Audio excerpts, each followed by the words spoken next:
अगला chapter IPO 4 का 15 भारत में निर्यात संवर्धन का संस्थागत ढांचा institutional setup for export promotion in India के इम्पोर्टेंट एंड क्वेश्चन आंसर्स। परिचय। भारत के विकास में निर्यात व्यापार तथा निर्यात संवर्धन की भूमिका अत्यंत ही महत्वपूर्ण है। निर्यातकों को समय समय पर निर्यात कार्यों के विभिन्न स्तरों पर मार्गदर्शन की जरूरत होती है। तो सरकार के द्वारा भारत सरकार में अनेक संस्थाओं की स्थापना की गई है, जिनका मुख्य कार्य निर्यातकों को विभिन्न स्तरीय सहायता प्रदान करना होता है। तो पहला प्रश्न है ECGC गारंटी के बारे में चर्चा करें। तो इसका फुल फॉर्म है export credit and guarantee corporation. तो पढ़ लेते हैं। निर्यात ऋण व guarantee Nigam export credit and guarantee corporation Bharat सरकार के द्वारा निर्यात ऋण व गारंटी निगम की स्थापना की गई है। यह विदेशी क्रेताओं के द्वारा भुगतान न कर पाने, धन हस्तांतरण पर रोक लगाने व राजनीतिक जोखिम हेतु संरक्षण कार्य करता है। साथ ही यह निगम पैकिंग ऋण गारंटी, पोतलादान ऋण गारंटी व निर्यात वित्त गारंटी जैसा परियोजनाओं से निर्यातकर्ताओं की रक्षा करता है। निर्यात ऋण व गारंटी निगम द्वारा यह सेवा भी प्रदान की जाती है कि ये उन व्यापारिक बैंकों को निर्यात व्यापार के वित्तीयन हेतु कार्यशील पूंजी प्रदान करते हैं व गारंटी देते हैं। अतः भारत की निर्यात फार्म हेतु बैंकों से निर्यात व्यापार के लिए जरूरी वित्तीय समर्थन दिया जाता है। व जहाँ तक निर्यात व समुद्रिक माल की भौतिक क्षति के जोखिम का संबंध है, वहाँ बीमा कंपनी भारतीय निर्यातकों को आवश्यकता अनुसार समुद्री बीमा संरक्षण देती है। निगम भारतीय कंपनी अधिनियम के अंतर्गत पंजीकृत स्वतंत्र कंपनी है, जिसका संपूर्ण स्वामित्व भारत सरकार का है, फुल्ली शेयर। इस निगम का प्रशासनिक नियंत्रण वाणिज्यिक मंत्रालय के अंतर्गत विदेशी व्यापार विभाग का है। निगम की अधिकृत अंश पूंजी प्रारंभ में 5 करोड़ रुपये तथा निर्गमित पूंजी 25 करोड़ रुपये तक प्रदत्त अंश पूंजी। अब इसकी अधिकृत पूंजी 500 करोड़ रुपये तथा चुकता पूंजी 1956 से 96 में 50 करोड़ और 1996 से 97 में 75 करोड़ तथा 1997 से 98 में 150 करोड़ रुपये हो गई है। ये संपूर्ण पूंजी केंद्र सरकार द्वारा प्रदान की जाती है। निगम का प्रबंध एक संचालक मंडल द्वारा होता है, जिसमें एक अध्यक्ष व प्रबंध संचालक तथा कम से कम 3 तथा अधिक से अधिक 13 अन्य संचालकों हो सकते हैं। संचालकों की नियुक्ति वाणिज्यिक मंत्रालय की सलाह से राष्ट्रपति द्वारा की जाती है तथा वे सरकार उद्योगों, धंधों, व्यापार, बीमा तथा बैंकिंग व्यवसाय के प्रतिनिधित्व होते हैं। निगम तथा प्रधान कार्यालय मुंबई में है। इस प्रधान कार्यालय के अतिरिक्त मुंबई, कोलकाता, चेन्नई तथा नई दिल्ली में क्षेत्रीय कार्यालय तथा 22 शाखा ऑफिस कार्यालय देशों के बड़े बड़े शहरों में स्थापित किए गए हैं। भारतीय निर्यात ऋण गारंटी निगम निर्यातकों को निर्यात व्यापार विभिन्न प्रकार की जोखिम से सुरक्षा प्रदान करने के लिए विभिन्न प्रकार की बीमा पॉलिसी करवाता है, जिन्हें 4 वर्गों में बांटा जा सकता है। पहला, मानक पॉलिसी, स्टैंडर्ड पॉलिसी, लघु निर्यातक पॉलिसी, स्मॉल एक्सपोर्टर पॉलिसीज, विशिष्ट पॉलिसी, स्पेशल पॉलिसी, सेवाओं तथा निर्माण कार्य policy, service and construction policy.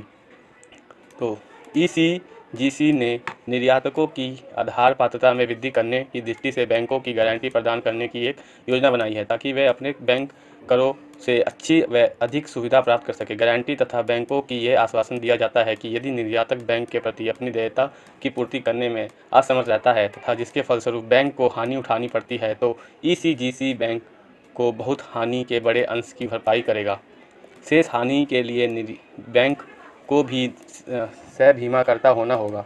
दावे के भुगतान के पश्चात यदि कोई राशि वसूल की जाती है, तो उसका निगम तथा बैंक के बीच उसी बात में बंटवारा किया जाएगा जिस अनुपात में उसके द्वारा हानि वहन की गई थी। वसूल की गई राशि में सबसे पहले वसूल व्यय चार्ज किया जाएगा। निर्यातकों को विभिन्न आवश्यकताओं की पूर्ति के लिए निगम निम्नलिखित प्रकार की गारंटी प्रदान करता है। पैकिंग ऋण गारंटी, निर्यात उत्पादन वित्त गारंटी, पोतलादान निर्यात ऋण गारंटी, निर्यात वित्त गारंटी, निर्यात निष्पादन गारंटी, निर्यात वित्त विदेशों में उधार गारंटी। तो विशेष योजनाएं ECGC के अंतर्गत विशेष योजनाएं। पहला, अंतर आतरण गारंटी, ट्रांसफ़र गारंटी। जब भारत स्थित कोई बैंक विदेशी साख पत्र की पुष्टि करता है, तब वह साख पत्र के हित अधिकारी द्वारा आहरित ड्राफ्टों को उपम पर अवलंबित हुए बिना स्वीकार करने के लिए आपको बाध्य कर लेता है। लेकिन ऐसे ड्राफ्ट निश्चित रूप से साख पत्र की शर्तों के अनुसार आहरित किए गए हो। विदेशी निवेश बीमा, ओवरसीज इन्वेस्टमेंट इंश्योरेंस। निगम ने विदेशों में भारतीय देशों को सुरक्षा प्रदान करने के उद्देश्य से एक योजना बनाई है। विदेशों में व्यापार परियोजनाओं स्थापित करने या उनका विस्तार करने के लिए इक्विटी, शेयर पूंजी तथा शर्त रहित ऋण के रूप में किए जाने वाले निवेश के लिए निवेश बीमा अवस्था के अंतर्गत रक्षा प्रदान की है। विदेशी मुद्रा विनिमय दर में घट बढ़ के जोखिम से रक्षा योजनाएं, एक्सचेंज फ्लक्चुएशन रिस्क कवर। विदेशी मुद्रा विनिमय दर में घट बढ़ की जोखिम से रक्षा की योजनाओं का उद्देश्य पूंजीगत वस्तुओं के निर्यातकों, सिविल इंजीनियरों के सलाहकारों और परामर्शदाताओं को कुछ हद तक सुरक्षा प्रदान करना है, क्योंकि उन्हें अपने निर्यातों, निर्माण कार्य अथवा सेवाओं के लिए भुगतान अक्सर कई वर्षों में अधिक प्राप्त होता है। अगला प्रश्न 2, निर्यात संवर्धन के लिए संस्थागत ढांचे में से किन्हीं 5 संस्थाओं पर उनके कार्यप्रणाली और औचित्य के साथ विशिष्ट नोट लिखिए। Right a detail note on 5 institute out of institutional framework for export promotion along with their functioning and rational.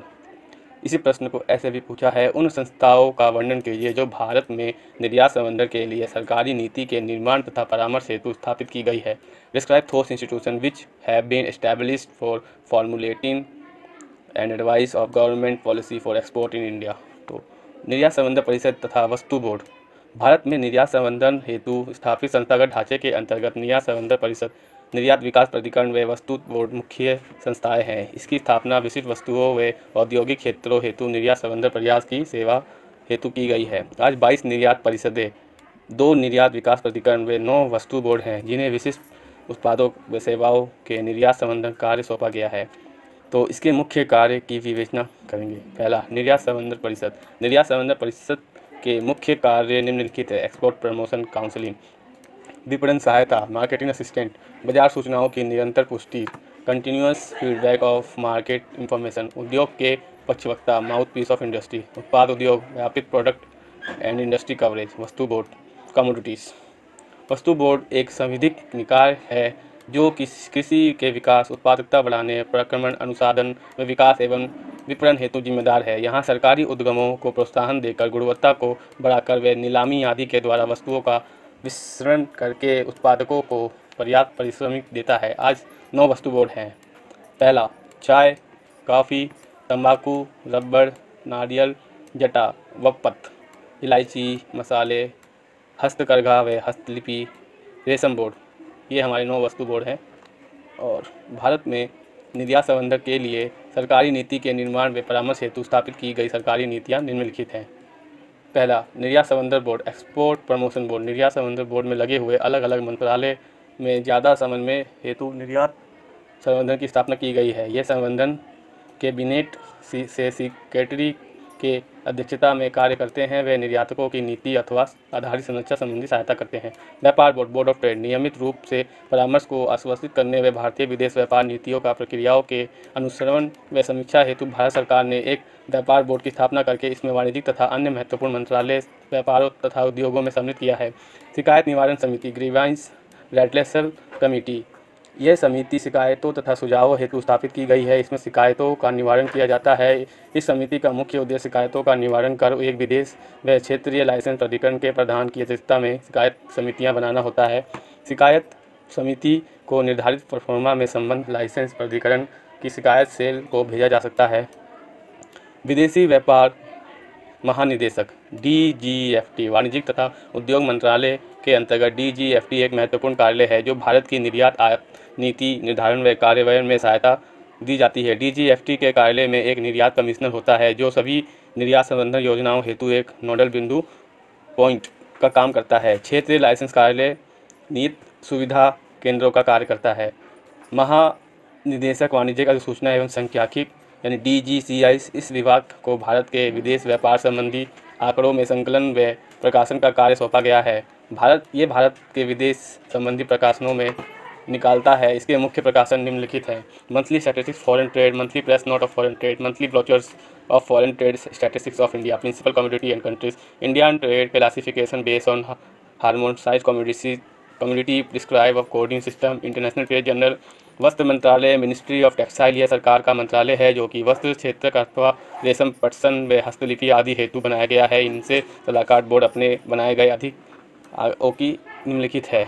Akhil Bharatiya handloom, Akhil Bharatiya handicraft, Akhil Bharatiya powerloom, अन्य विकास बोर्ड। हस्तलिपि व हस्तकरघा हेतु विकास कमिश्नर है जो विकास व निर्यात संबंधी विषयों पर सलाह देते हैं। इसके अतिरिक्त एक वस्त्र समिति बनाई गई है जिसका कार्य देश में बनाई गई मशीनों को निर्यात हेतु उपलब्ध कराना होता है। यह उद्यम प्रमाण पत्र, सर्टिफिकेट ऑफ ओरिजिन व अन्य विशिष्ट प्रमाण पत्र है। राज्य कक्ष, स्टेट सेल, यह कक्ष वाणिज्यिक तथा उद्योगों मंत्रालय के अंतर्गत स्थापित किया गया है। यह राज्यों व संघों राज्य क्षेत्र निर्यात आयात विषय एक नोडल एजेंसी की भांति कार्य करता है।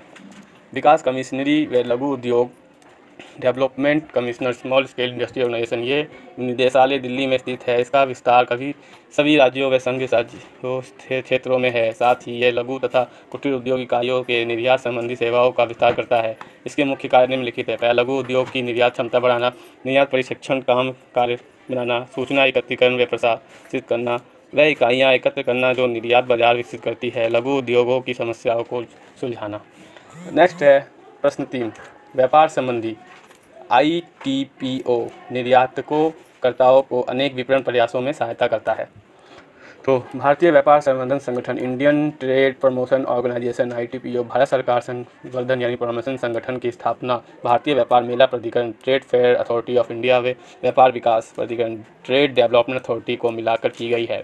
ये भारत की एक मुख्य व्यापार संगठन एजेंसी है जिसका मुख्य कार्यालय दिल्ली में स्थित है। इस संगठन के उद्देश्य ये है, विदेशी व्यापार में मेलों में संगठन का भारत में करना, क्रेता विक्रेता मिलन, संपर्क संवर्धन व व्यापार प्रतिनिधि मंडल में आदान प्रदान को करके व्यापार विकास के संवर्धन में सहायता देना, उत्पाद विकास व अनुकूलन में सक्षम इकाइयों को तकनीकी सहायता प्रदान करना, निर्यात संवर्धन प्रयासों में मध्य व छोटे पैमानों की औद्योगिक इकाई सम्मिलित कर उन्हें प्रोत्साहन देना, व्यापार व निर्यात संवर्धन के संबंध में आवश्यक अनुसाधन आदि करना।